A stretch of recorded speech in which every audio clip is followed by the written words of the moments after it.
देखिए, तो हम लोग क्या कर रहे हैं अभी, एसएक्यू 2020 का पहला क्वेश्चन क्या है कि state any one objective of controlling का या कंट्रोल का एक ऑब्जेक्टिव बताइए। तो देखिए ये जो पॉइंट है ना, टू अचीव ऑर्गेनाइजेशनल गोल, आपको मैं ट्रिक्स बता रहे, ये जो पॉइंट है ना टू अचीव ऑर्गेनाइजेशनल गोल, ये ना ब्रह्मास्त्र पॉइंट है। ब्रह्मास्त्र पॉइंट मतलब क्या, ये एक ऐसा पॉइंट है ना, किसी का भी एक तो इंपॉर्टेंस पूछेगा यही वाला लिख दे, किसी का भी प्लानिंग का, ऑर्गेनाइजिंग का, डायरेक्टिंग का, स्टाफिंग का, कंट्रोलिंग का, किसी का भी एक तो ऑब्जेक्टिव पूछेगा, यही लिख दीजिएगा, the objective is to achieve organisational goal. अभी हम लोग क्या लिखे, one of the objective of controlling is to achieve organisational गोल।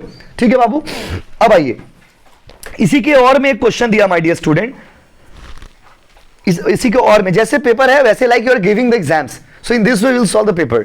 जैसे आप एग्जाम दे रहे हो वैसे हम लोग पेपर सॉल्व करेंगे, बांग्ला में भी है, इंग्लिश में भी और हिंदी में भी है, जो लैंग्वेज आपको कंफर्टेबल लगे आप समझ लो। बोला है what do you mean by measurement of performance, बोला परफॉर्मेंस मेजरमेंट से क्या समझते हैं। अच्छा ये क्वेश्चन कौन से चैप्टर से होगा, कंट्रोलिंग, ये समझना बहुत जरूरी है इस मोमेंट में, तो समझ लीजिए पहले कंट्रोलिंग चैप्टर का एक क्वेश्चन है। कंट्रोलिंग का जो स्टेप्स होता है ना, उसमें सेकंड स्टेप है मेजरमेंट ऑफ परफॉर्मेंस, किसी का परफॉर्मेंस को मेजर करना। हम लोग क्या बोलते हैं, सबसे पहले हम लोग स्टैंडर्ड देखेंगे, फिर हम लोग एक्चुअल परफॉर्मेंस देखेंगे, फिर हम लोग दोनों को कंपेयर करेंगे, कंपेयर करके अगर कुछ डेविएशन निकलेगा, मतलब कुछ कमी निकलेगा, तो उसका हम लोग करेक्शन करेंगे। और करना क्या है ना, अगर आप सपोज आप लेट ज्वाइनिंग किए हो, आपका छूट भी गया है, आपका नहीं किया हुआ है, कोई प्रॉब्लम नहीं, जो पेपर जब सॉल्व करेंगे ना आपका पूरा टॉपिक ही रिवीजन हो जाएगा। बस समझ रहे, बस आपको याद कर करके आना है। तो हम आपको समझा रहे हैं यहाँ पे, माय डियर स्टूडेंट, बोला मेजरमेंट ऑफ परफॉर्मेंस से आप क्या समझते हो, what do you mean by measurement of performance. तो मेजरमेंट ऑफ परफॉर्मेंस एक कंट्रोलिंग का सेकंड स्टेप होता है, जहां पर एक मैनेजर स्टैंडर्ड से, स्टैंडर्ड मतलब आप सोचे थे कि जैसे आज कौन सा दिन है, संडे है, आप सोचे थे कि संडे को सुबह में मॉर्निंग वॉक पे जाएंगे, आप मॉर्निंग वॉक पे जाएंगे सोचे थे, और आप सोचे थे कि हम 20 किलोमीटर दौड़ेंगे, पैदल वॉक करेंगे, 20 किलोमीटर वॉक करेंगे हम सोचे थे। मान लीजिए आपके आधा कलकत्ता हम लोग घूमने की कोशिश करेंगे, ठीक है, तो आप मान लीजिए 20 किलोमीटर का कोशिश टारगेट बनाए हो आप। अभी 20 किलोमीटर का अगर आप टारगेट बनाए हो तो ये आपका स्टैंडर्ड परफॉर्मेंस था। तो पहले आप, हर एक इंसान अपनी जिंदगी में ना सबसे पहले प्लान करता है, कोई भी इंसान, आप हो, हम हो, कोई भी आदमी हो, हम लोग सबसे पहले क्या करते हैं, हम लोग सबसे पहले सोचते हैं कि हमको क्या करना है, इसको बोलते हैं स्टैंडर्ड। तो हम सुबह सुबह सोचे, आप सुबह सुबह सोचे कि हमको 20 किलोमीटर जाना है, ये मेरा और आपका स्टैंडर्ड था। लेकिन जब अल्टीमेटली जब आप काम को कर लिए, काम करने के बाद आप देख रहे कि आप सिर्फ 1 किलोमीटर दौड़े, कितने किलोमीटर दौड़े, 1। आपका स्टैंडर्ड क्या था, 20, आपका एक्चुअल क्या है, 1। स्टैंडर्ड कितना था, 20, एक्चुअल क्या है, 1। कहीं ना कहीं नालायक वाला हरकत हो गया। टेलर का कॉस्ट एंड टैक्स में आप पढ़े होंगे, टेलर का एक सिस्टम है, टेलर का differential piece rate system. Taylor ने कहा था कि एक इंसान का सबसे पहले क्षमता चेक करेंगे, efficiency, actual output divided by standard output into 100। उसमें क्या आता है कि कौन वर्कर लायक है, कौन वर्कर नालायक है। अगर 100% से कम आपका एफिशिएंसी आ गया मतलब नालायक, कौन सा कैटेगरी में, नालायक। और 100% से अगर किसी का ज्यादा एफिशिएंसी आ गया मतलब लायक। कॉस्टिंग में पढ़ा है ना आपको ये चीज, यही चीज यहां भी है कि आप देखो कि स्टैंडर्ड से अगर कोई कम है, आपको हम बोले, एक बात बताइए, आपको हम बोले कि आपको 10 पन्ना लिखना है 1 घंटा में, हम एक नॉर्मली 10 पन्ना लिखने दिए, ये मेरा स्टैंडर्ड था। फिर हम देख रहे हैं 1 घंटा बाद कि आप सिर्फ 2 पन्ना लिख के लाए। अब बताइए आप क्या, किस कैटेगरी में जाओगे, एफिशिएंट या इनएफिशिएंट, इनएफिशिएंट कैटेगरी में जाओगे। तो what is measurement of performance, measurement of performance is that function of management whereby a manager compares his actual performance with his standard performance. ये एक ऐसा फंक्शन है जहां पर एक मैनेजर अपना एक्चुअल परफॉर्मेंस को अपना स्टैंडर्ड परफॉर्मेंस से कंपेयर करता है। समझ रहे बाबू हम क्या बोले, तो थोड़ा लिख दीजिए, measurement of performance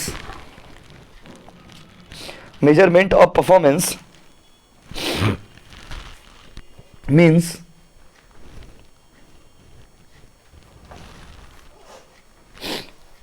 matching,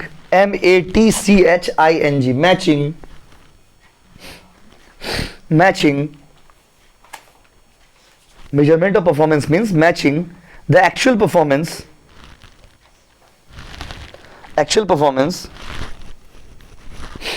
with standard performance.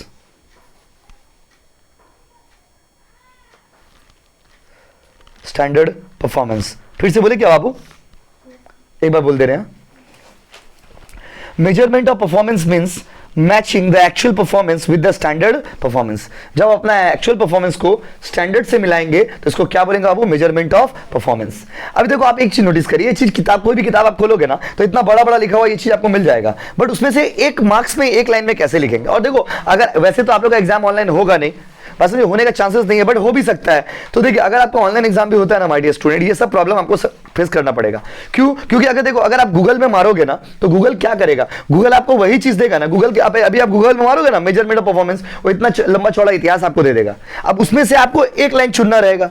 आप लोग तो अपने स्कूल में, बहुत सारे बच्चों के स्कूल में ऑनलाइन एग्जाम हुआ भी है, आप लोग ऑनलाइन एग्जाम दिए भी होंगे, तो आप देखे होंगे अगर by the way online exam आप घर से बैठ के देते भी हो, क्वेश्चन आ भी जाता है, और अगर आप गूगल में हेल्प लेने जाते हो या कोई किताब ही खोलते हो तो आधा से आधा समय तो आपको किताब खोलने में चला जाता है।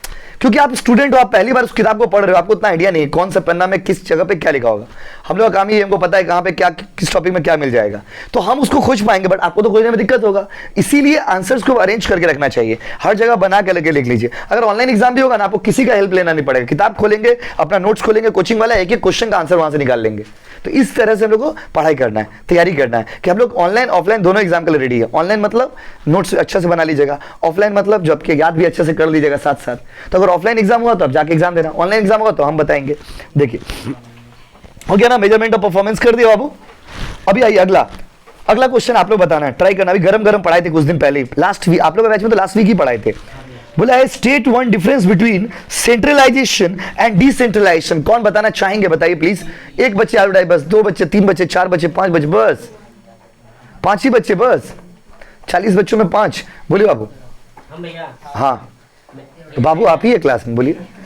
Managers in centralisation managers have less freedom और डिसेंट्रलाइजेशन में managers have more freedom.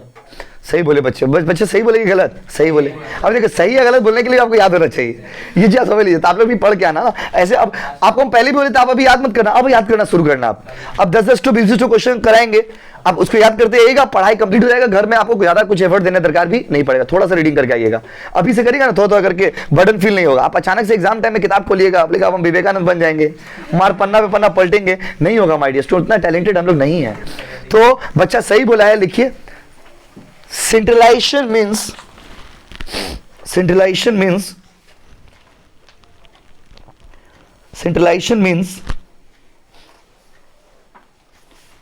retention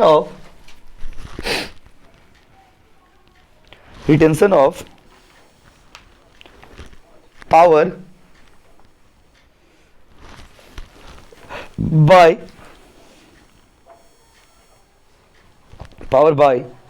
top management. Centralisation में सारा पावर किसके हाथ में होगा बाबू? Top.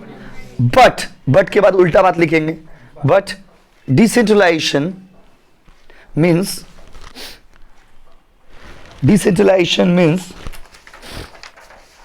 Distribution of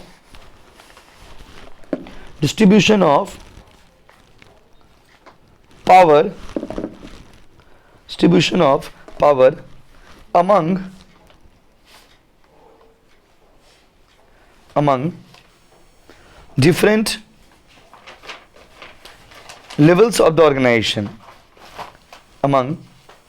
different levels of the organization,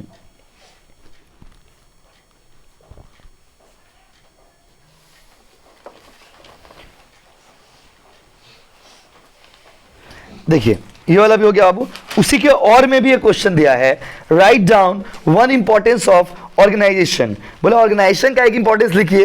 फिर वही बात को आप लिख सकते हैं, बट थोड़ा हम नया लिखवाएंगे, आप वो लिखना है एग्जाम में, हम आपको नया लिखा रहे। लिखिए उसके और में लिखिए, ऑर्गेनाइजेशन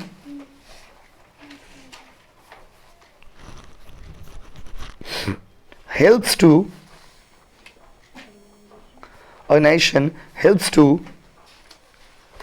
maintain better coordination,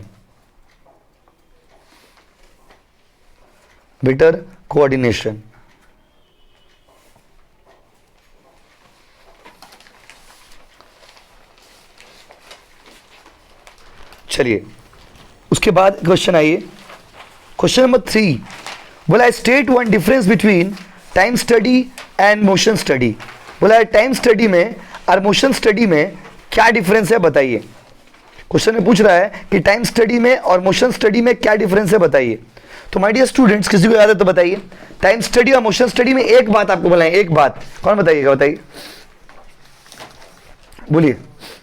चलिए हम पहले समझा दें आपको। देखिए टाइम स्टडी और मोशन स्टडी में क्या डिफरेंस है? देखिए, टाइम स्टडी में हम लोग स्टैंडर्ड टाइम निकालना सीखे थे। टाइम स्टडी भी एफडब्ल्यू टेलर ने दिया था और मोशन स्टडी भी एफडब्ल्यू टेलर ने दिया था। कौन सा चैप्टर का क्वेश्चन है? प्रिंसिपल ऑफ मैनेजमेंट वाला चैप्टर का क्वेश्चन है। तो टाइम स्टडी भी एफडब्ल्यू टेलर ने दिया था, मोशन स्टडी भी एफडब्ल्यू टेलर ने दिया था। दोनों में फर्क क्या है? टाइम स्टडी में उन्होंने क्या कहा था, टाइम स्टडी में वो क्या करते थे? टाइम स्टडी में वो वर्कर के पास जाते थे, उसके पास बैठते थे, वर्कर की निगाहों में देखते थे। कहां देखते थे? निगाहों में।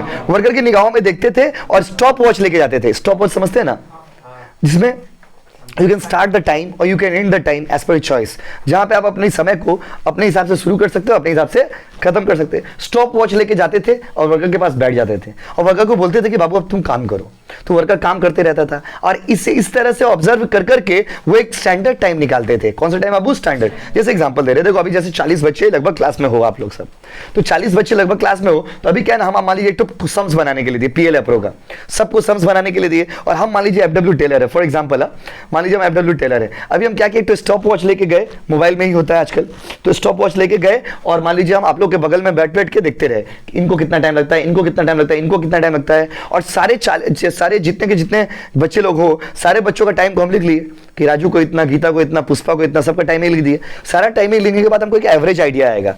जैसे मान लीजिए सपोज सारे बच्चों को सम्स बनाने में लगभग 6 मिनट लगा, तो वो 6 मिनट हो गया स्टैंडर्ड टाइम, क्योंकि नॉर्मली एक इंसान को कितना मिनट लगना चाहिए? 6 मिनट। अभी क्या है, तो अगर कोई देखो, टाइम स्टडी में उन्होंने यही किया था, टाइम स्टडी में वो स्टैंडर्ड टाइम निकालना सिखाए थे कि स्टैंडर्ड टाइम कैसे निकलेगा। और स्टैंडर्ड टाइम निकालने का फायदा क्या होगा कि आपको ये पता चल जाएगा कि कोई भी काम को करने के लिए नॉर्मली कितना टाइम लगना चाहिए। जैसे एग्जाम आप लोग देते हो, 3 घंटा 15 मिनट का टाइम रहता है, तो क्वेश्चन पेपर ऐसा बनाया जाता है कि 3 घंटा 15 मिनट तक ठीक हो जाएगा आपका, 2-3 मिनट ज्यादा या 2-3 मिनट कम, तो ये हो गया स्टैंडर्ड टाइम। तो ये स्टैंडर्ड टाइम स्टडी उन्होंने किया था स्टैंडर्ड टाइम को निकालने के लिए, स्टैंडर्ड टाइम का बारे में बताने के लिए। मोशन स्टडी में उन्होंने क्या कहा था? मोशन स्टडी में उनका हरकत बहुत खराब हो गया था। मोशन स्टडी में वो क्या किए? मोशन स्टडी में वो एक एक वर्कर के पास जाते थे, बैठते थे और उसके बॉडी में होने वाले मूवमेंट्स को नोट डाउन करते थे। देखिए, पूरा सारा पिछला चीज हम लोग रिवाइज भी कर ले रहे हैं यहाँ पे। तो मोशन स्टडी में वो वर्कर के बॉडी का मूवमेंट को नोट करते थे, हाथ कितना बार हिलाया, पैर कितना बार हिलाया, तुम्हारा माथा कितना बार हिला, तुम पलक कितना झपक रहे हो, तो बॉडी के हर एक मोमेंट को वो नोट करते थे। तो इससे क्या होगा, कैसा पागलपन है। आप सोचिए, आपका बगल में कोई दोस्त बैठ जाए और आपको देखते रहे और देख करके आपका हाथ 3 बार हिलाया, उंगली 5 बार हिलाया, पता सर 12 बार हिलाया, अभी एक एक एक्टिविटीज को नोट डाउन करते थे। तो इससे होता क्या था, उनका बोलने का मतलब था कि जब आप काम करते हो, काम करते करते आपके बॉडी में जो बिना मतलब का मूवमेंट होता है, बिना मतलब का, इंसान के शरीर में 2 मूवमेंट होता है, एक होता है प्रोडक्टिव, एक होता है अनप्रोडक्टिव।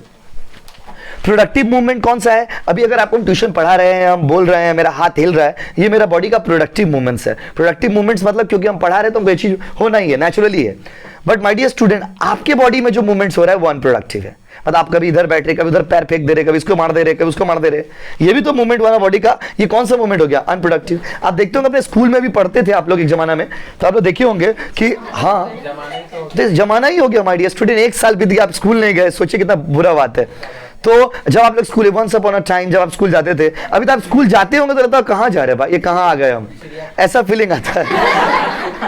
सही में देखिए, स्कूल वाला लोग भी कभी कभी जाते हैं ना तो अजीब लगता है, कहाँ आ गए, इतना बड़ा जगह पे क्या अकेला है। और स्कूल में भी अब उतना भीड़ तो रहता नहीं है ना, जैसे किसी स्कूल में, जब जिस स्कूल में आप पढ़ते होंगे, एचएस का स्कूल में क्राउड रहता ही है, तो बड़े एचएस स्कूल बड़े स्कूल ही होते हैं। तो सारे स्कूल, जिस स्कूल में आप लोग पढ़ते थे, हमेशा देखते थे इधर बेटा बच्चा लोग घूम रहा है, इधर बच्चा लोग घूम रहा है, एकदम पूरा भरा हुआ है, कहीं खाली स्पेस नहीं मिला, जहां खड़ा हो रहा है वहां भीड़ लग जा रहा है। लेकिन अभी जाते हैं स्कूल में, देखते हैं कोई नजर नहीं आ रहा, खाली आप ही नजर आ रहे, 2-4-10 आदमी प्रोजेक्ट लेके खड़ा है लाइन में, ये लोग देखते हैं आप नॉर्मली, बस समझ रहे ना। और अजीब वाला फीलिंग आता है।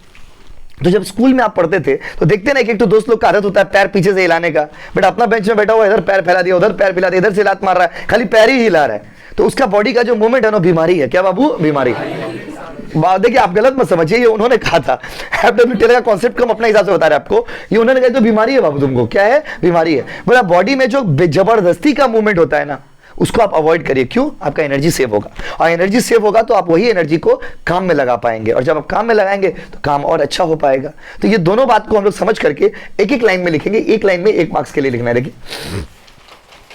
लिखिए ना बाबू प्लीज। देखिए, time study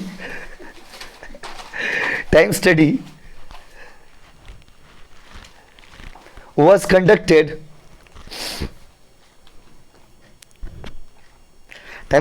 conducted to calculate standard time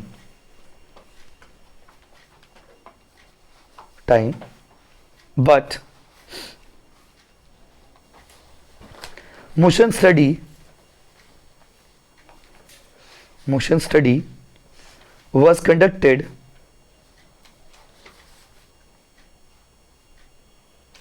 to avoid unnecessary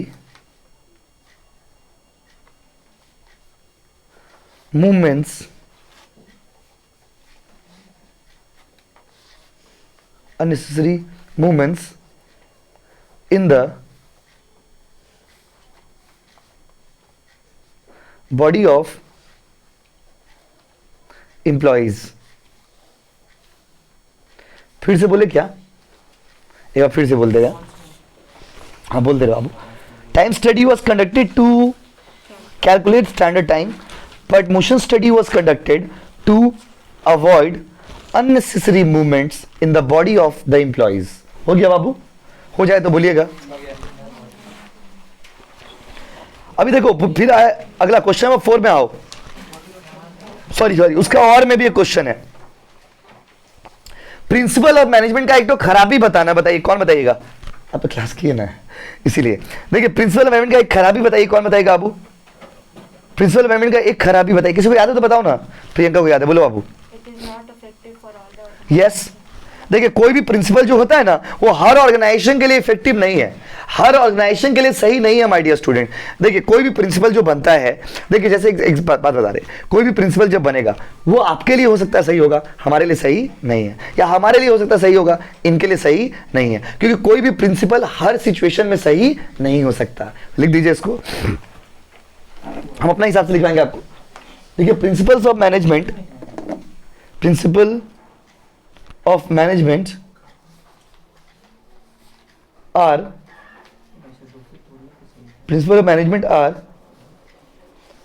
not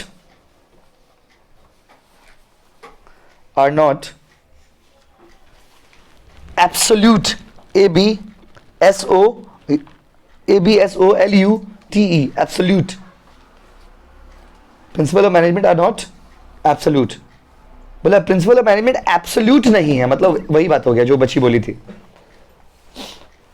4 में आइए ना.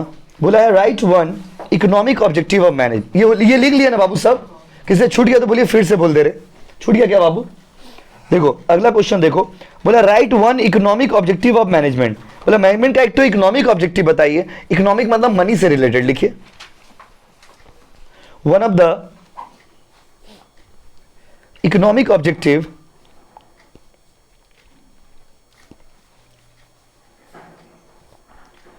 of management is one of the economic objective of management is to earn profit.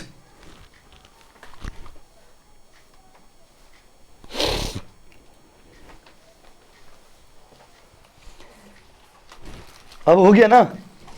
अब आइए आप लोगों का क्वेश्चन. पॉट्सक्रॉप.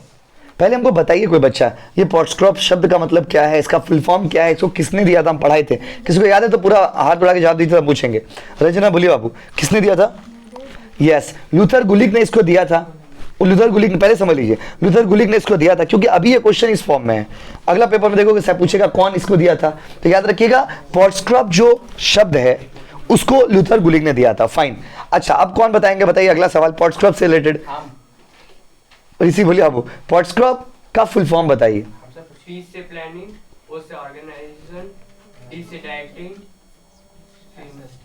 एस से स्टाफिंग, सी से कोऑर्डिनेशन, सीओ से हाँ राइट, कोऑर्डिनेशन, आर से रिपोर्टिंग और डी से budget. Very good.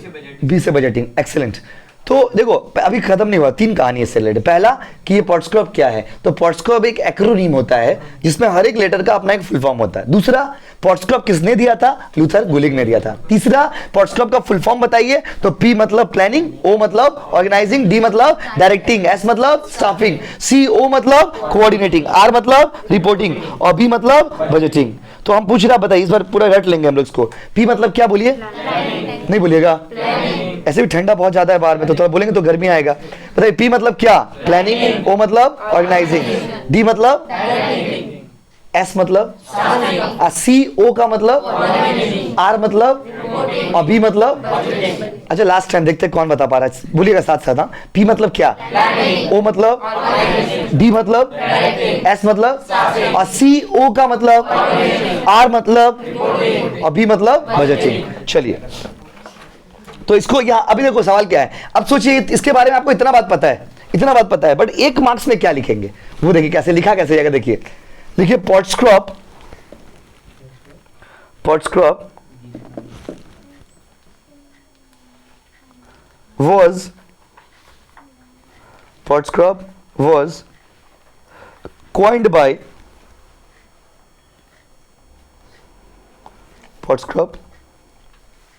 was coined by Luther Gulick.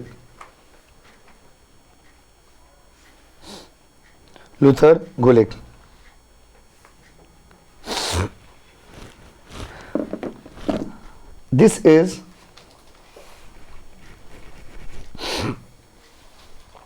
is the 7 functions of management. This is the 7 functions of management.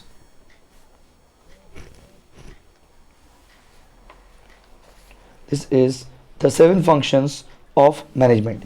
ये मैनेजमेंट का 7 अलग अलग फंक्शन को रिप्रेजेंट करता है। तो ये था हम लोग का 2020 का SAQ 5